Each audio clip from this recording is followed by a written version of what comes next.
Fusible applique might look like raw edge applique, but notice how this edge lifts up, where on the fusible, this edge is glued or fused down. Fusible applique is quick and easy and requires few supplies, such as your fabric, pencil, paper, and scissors. You'll also need to buy a double-sided lightweight fusible. There's many kinds on the market. You can buy it in a package or you can buy it by the yard. This product will stick to your fabric when hit with a hot dry iron. To make a fusible applique, you'll first have to transfer the fusible to the back of your heart fabric. This fusible has a glue side and a paper side. It's hard to see, but you can feel it. I'll take my cardboard heart. I'm going to trace it on the paper side. After tracing the pattern, I've rough cut around the edges here. I like to cut about 1/8 of an inch. It doesn't have to be perfect. You just need a little extra there. Take my fabric, turn it over.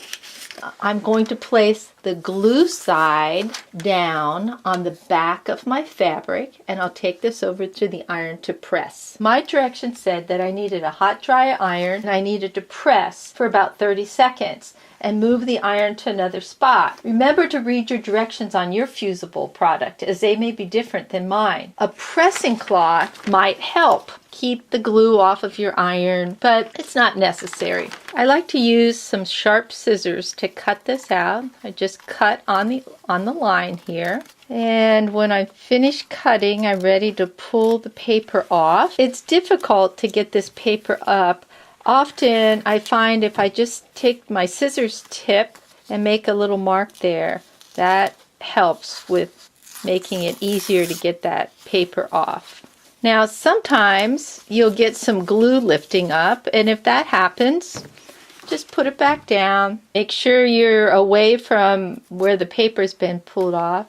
You just need to touch it a little bit. Maybe let it cool down. It's no big problem if some of the glue comes off like that. Here's my applique. The glue has been transferred to the back of the fabric, and I'm ready to center this on the background fabric.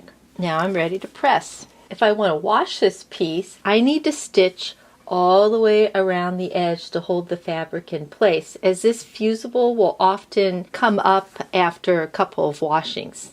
This quilt with fused on hearts has been washed many times. It's almost 20 years old.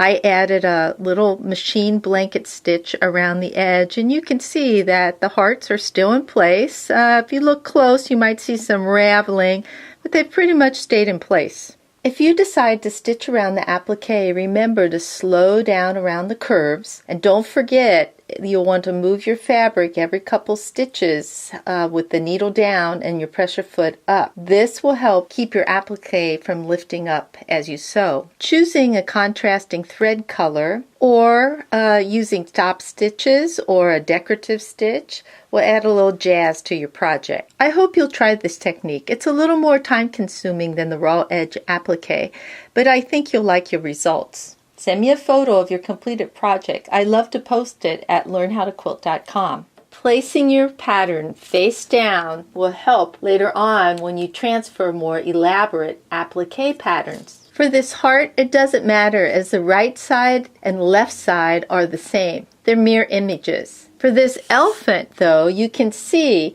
that it changes when I flip it over. So if I want my elephant going in this direction, I'll need to flip my elephant over, place it on the paper side of the pattern, and trace around the pattern so that when I iron it on and cut it out and I'm all done, my elephant will go in the correct direction. If you want to learn more applique techniques, visit learnhowtoquilt.com, click on Beginner Basics, scroll down to Applique. Thanks for watching. Please share with your friends.